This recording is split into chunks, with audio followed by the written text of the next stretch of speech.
ఇదిగోండి రైతుల దగ్గర నుంచి వచ్చిన లేత చింత చిగురు అన్నమాట. ఎంత లేతగా ఉందో చూడండి. ఈ సీజన్ కి చింత చిగురు తెప్పించడం స్టార్ట్ అయింది. ఇప్పుడు ఒక బ్యాచ్ పంపించాము, ఇది రెండో బ్యాచ్ అన్నమాట. ఈ విధంగా మనం స్టోర్ చేసి ఉంచుతామండి. అందరూ ఆర్డర్ పెట్టి తెప్పించుకుంటారు. ఇదేంటంటే మీ దగ్గర 1 year నిల్వ ఉంటుంది ఫ్రిడ్జ్ లో పెట్టుకుంటే. అయితే ఇందులో మనం ఎటువంటి ప్రిజర్వేటివ్స్ ఏమి యాడ్ చేయము. ప్రాచీన పద్ధతిలో నిల్వ ఉంచుకునే పద్ధతిలోనే మనం తయారు చేస్తాము. మీకు కావాలనుకుంటే స్క్రీన్ మీద నెంబర్ ఇస్తాను, ఆర్డర్ పెట్టుకోండి. అయితే ఈ చింత చిగురిని ఎన్ని రకాలుగా అయినా ఉపయోగించుకోవచ్చు.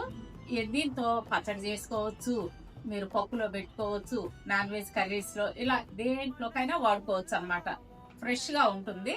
ఇది ఎండబెట్టిన చిగురు కాదు, ఊట చింత చిగురు అన్నమాట. చూడండి, మీకు కావాలనుకుంటే వెంటనే ఆర్డర్ పెట్టేసుకోండి.